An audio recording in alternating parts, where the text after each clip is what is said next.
I have 12 of my owned books that I have to read in 2025 or they're gone. Hi, I'm Alex, this is Pucks and Paperbacks, and welcome to another video. Today, I will be sharing with you 12 books that I have to read in 2025 or I have to unhaul them. I've seen this trend on my subscription feed lately, so I figured I would jump in. This year, I've been doing the 12 and 12 challenge where 12 people gave me recommendations and I have to read them before the end of the year. So I wanted another challenge for 2025, so I chose this. These books will self-destruct in 12 months. So I picked 12 books from my own TBR that I have had forever that I must read or I have to unhaul them before 2026. Let me know if you've read any of these, if you want me to prioritize any of them, and let's get into the books. And you can probably see my guest, my cat Leo, who is sleeping on a heating pad.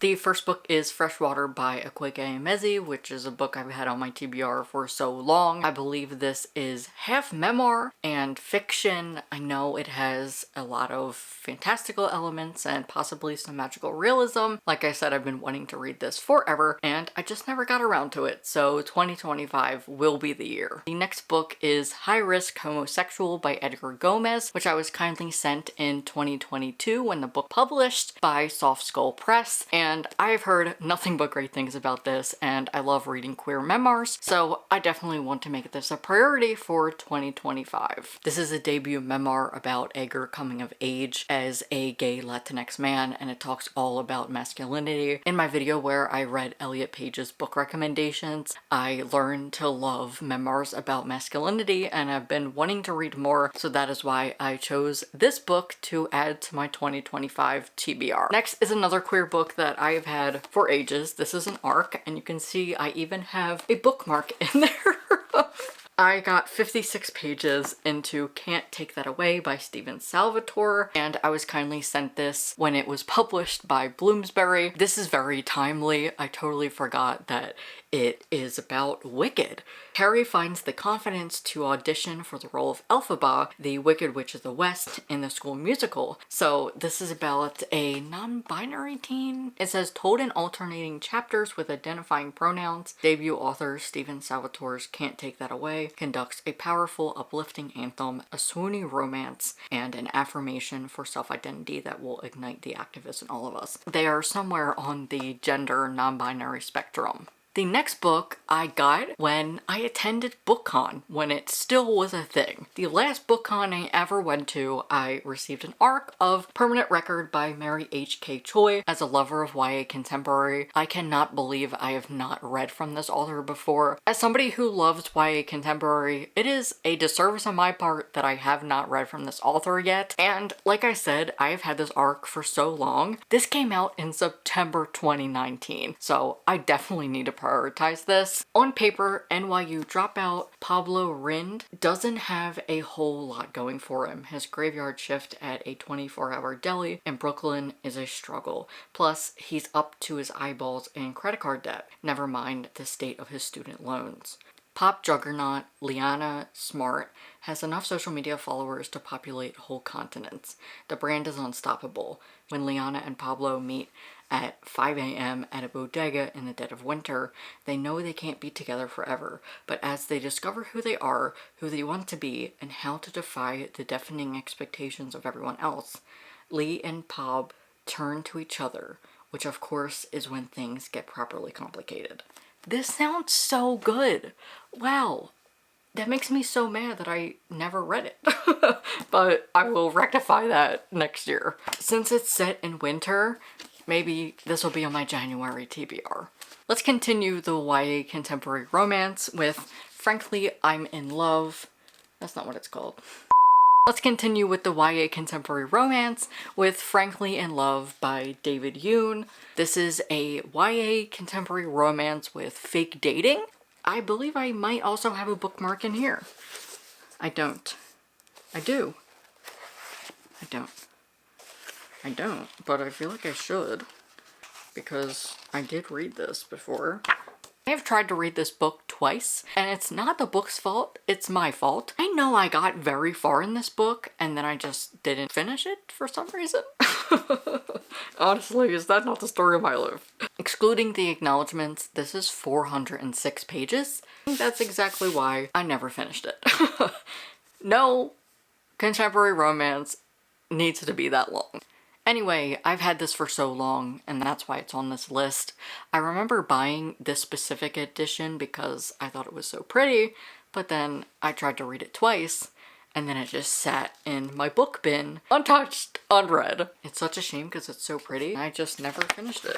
You'll see a pattern with this list that most of the books I haven't picked up because of their page count. I guess you could say I'm very intimidated by these books because they're so long. Next up is The Black Veins by Aisha Monet. I believe I bought this in 2020. It is a found family urban fantasy novel. And if you know me, you're probably like, Alex, you don't even read that. So why do you even have this book? I just know so many people recommended it so much that I was like, okay, I'll buy it. And then of course it sits and I never read it. But that's what 2025 is for. Where magic thrives in secret city corners, a group of magicians embark on a road trip. And it's the no love interest, found family adventure you've been searching for. That just sounds fantastic. I also remember Joel from Fictional Fates raving about this book, and I believe he is the reason I even bought this. A war is brewing between two magician governments and tensions are too high. So she packs up her family's bright yellow Volkswagen, puts on a playlist, and embarks on a road trip across the United States to enlist the help of 6 strangers whose abilities are unparalleled, the other Guardians. I love road trip books, and found family, and magicians sound really fun. So now I've hyped myself up to finally get around to reading this. I've already said this, but this whole list is books that I just haven't read and have had for so long. So the next book is Final Draft by Riley Redgate. I swear I put this on every one of my TBRs for Queer Lit Readathon and I never read it. It's so short, so I don't know why, but I just never end up getting around to it. So hopefully I can add this to a Queer Lit Readathon TBR for 2025. This is a YA contemporary following Layla, who loves to write. Specifically, it says, the only sort of risk Layla enjoys is the peril she writes for the characters in her stories. Epic sci-fi worlds full of quests, forbidden love, and robots. But 3 months before graduation, Layla's #1 fan is replaced by Nadia Nazarenko, a Pulitzer Prize winning novelist who sees nothing special about Layla's writing. Growing obsession with gaining her approval and fixing her first ever failing grade leads to a series of unexpected adventures. So it sounds like Layla has to get out of her sci-fi bubble and learn to be more adventurous and just become a better writer. I'm not really sure, but I have read from Riley Redgate before and really love her novels, so I desperately need to read this because I've literally had it for so long. Speaking of another book that I've had for way too long, this. Who's That Girl by Blaire Thornborough. Another book that I feel like I put on every TBR and I just never get around to. I went to Barnes & Noble for some event they were doing and this author was there and signed the book for me, and since then I have never finished it. I got 3 pages in. This is a queer coming of age about a girl named Natalie who finds out that her crush, Sebastian, a smoking hot musician who went to her high school, is back in Philly to play a show with his band, The Young Lungs. She takes it as a sign to make contact, again, because they shared that moment at the pool party in June. It was fleeting, but now that he's back, Natty wants to see if there was anything more. Then she hears the song, Natalie, an ode to a girl Natty can't believe could be her, but secretly wishes is. Then there are her confusing feelings for her good friend Zach, which could just be the side effect of being the only 2 straight kids in the school's gay-straight alliance. To be honest, the only reason I thought this was a queer book is because it talks about the GSA, so I could be totally wrong. As the song becomes a major hit and her once normal life is upended, Natty questions whether her encounter with Sebastian was the stuff love songs are made of, or just a one-hit wonder. See, all of these books sound so good, but my dumbass just never picked them up. every time I read the book's description, I'm always like, why did I put this off for so long? I have 4 books left. So let's start with the one on the top.